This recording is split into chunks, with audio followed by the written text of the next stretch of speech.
Ladies and gentlemen, welcome to the Rogers Kakasungura YouTube channel. And I will never get tired to thank our fans who really support us in growing this platform. Kaka, today I want to respond to to me, terrifying decisions. I call them roadside decisions that has been arrived at by the Kenya Kwanza government. Roadside decisions are those decisions that are just announced. You wake up in the morning, you go to a church service, you announce something without following due procedure. That's what I call roadside declarations, right? And Kenya Kwanza government is entirely fond of that. So many decisions that have been made in Kenya Kwanza are called roadside declarations. They don't follow due procedure. They don't follow the constitution. They are just announced and they get affected because the person who announces is unquestionable. When he speaks, he is final.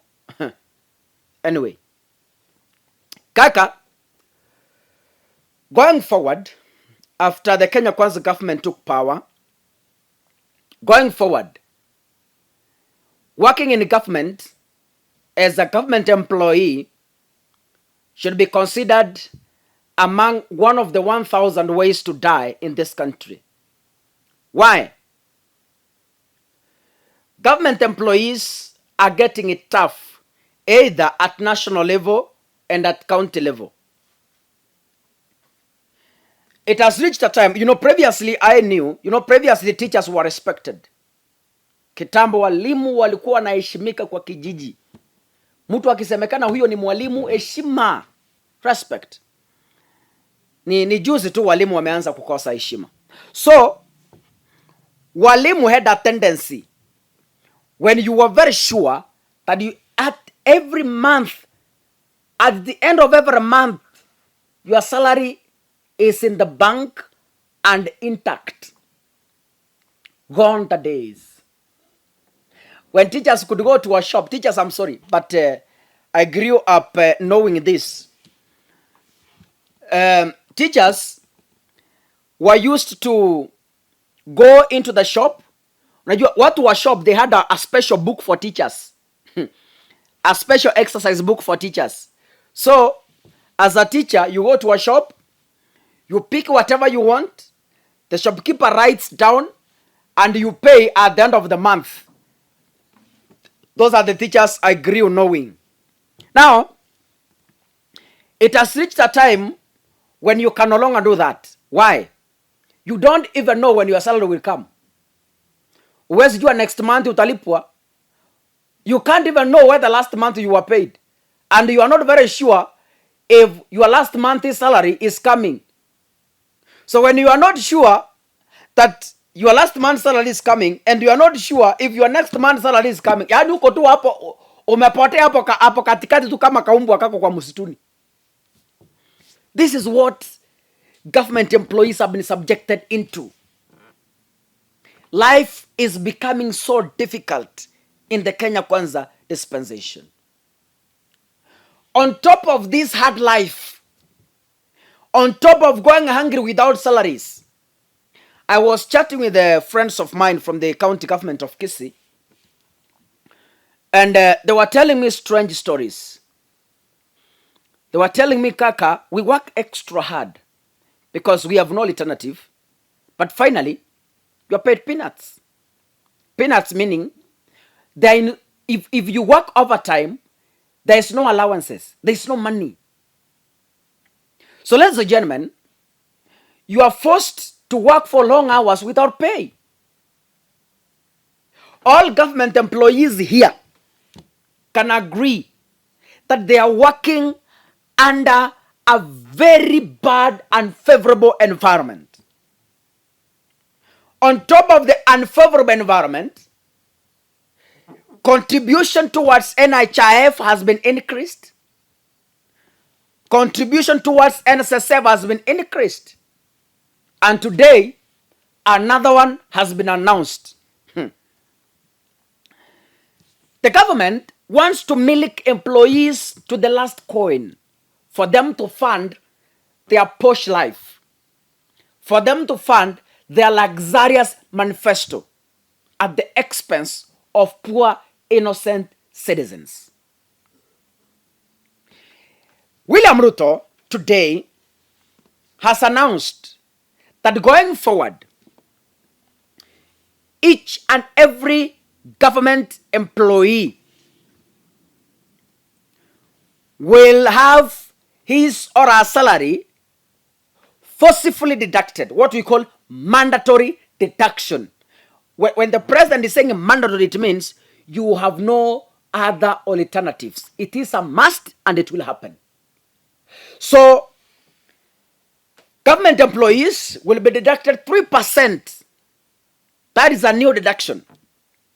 So, in your pay slip, utaona 3% deduction that will be channeled towards the housing project. So, as a government employee, you will foot to fund the housing project, courtesy of Kenya Kwanza government. Wafanya kazi wa serikali, muko na shida kubwa. You have a big problem. Kwa nini? Going forward, yani unapeleka peanut nyumbani, yani kamshahara unapeleka 2 coins. Kuna wale mna service loan pia. So loan itakuwa inakukata, housing project itakuwa inakukata, NSSF itakuwa inakukata, NHIF itakuwa inakukata, union pia itakuwa inakukata.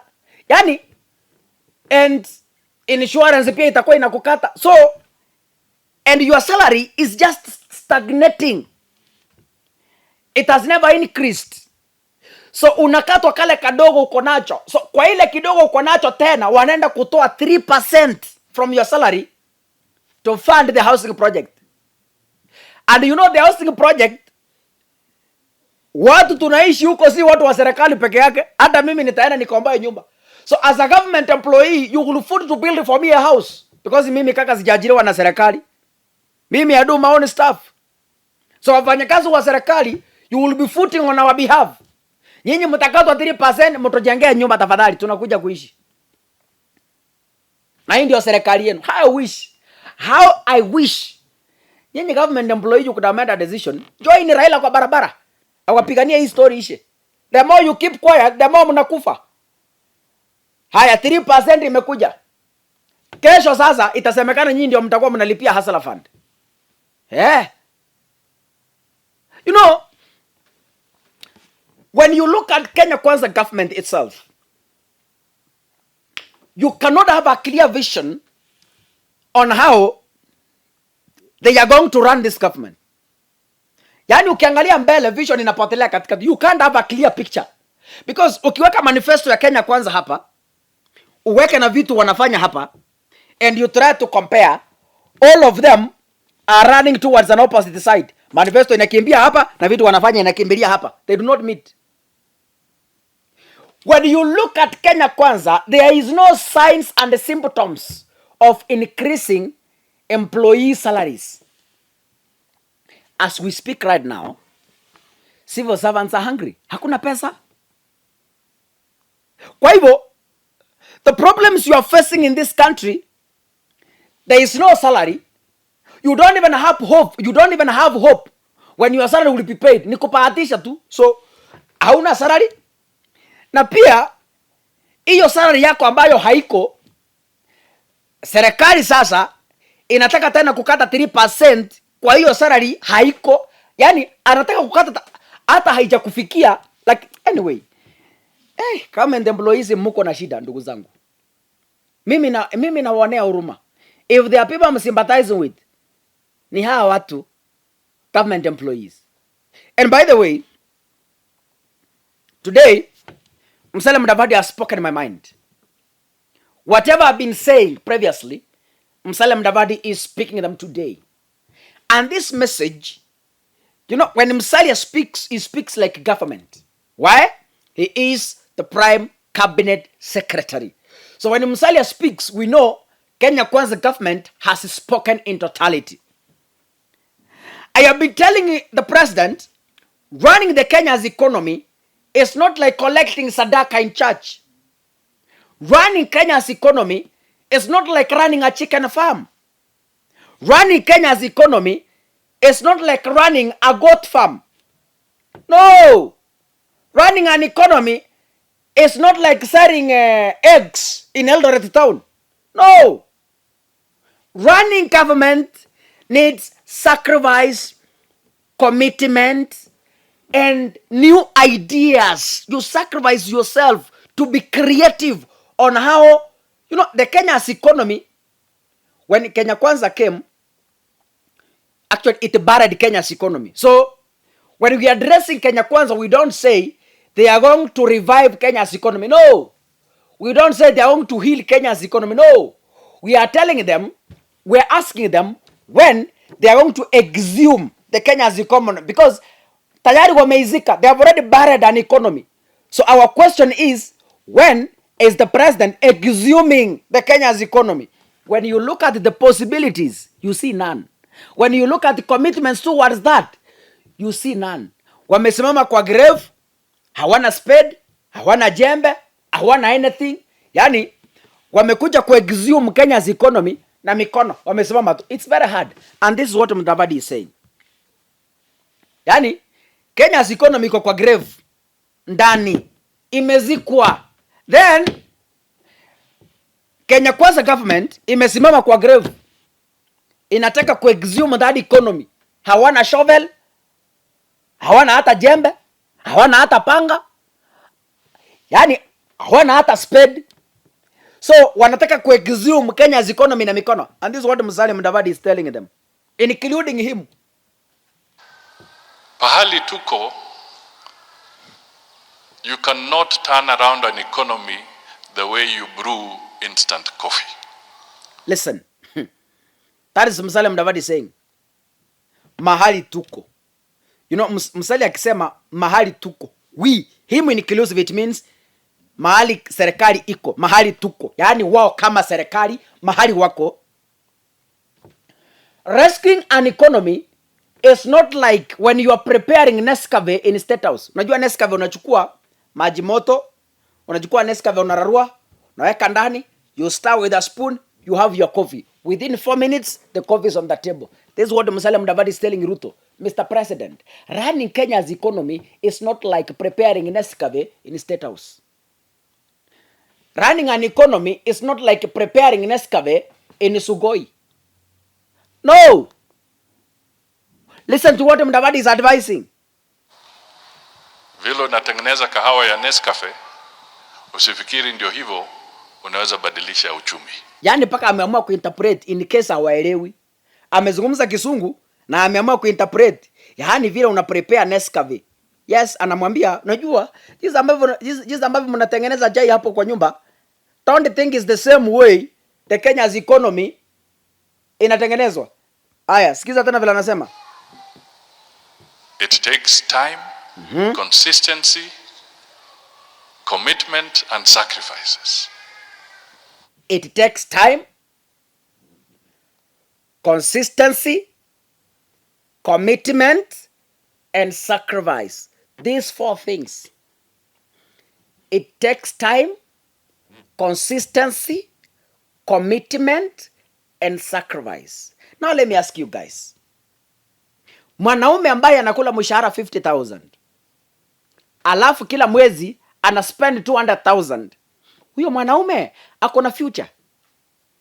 Wewe ukiangalia a man of such caliber, ako na future ya kuchunga familia. At mshahara wako unakula ni 50,000, but kufikia mwisho wa mwezi umespend 200,000.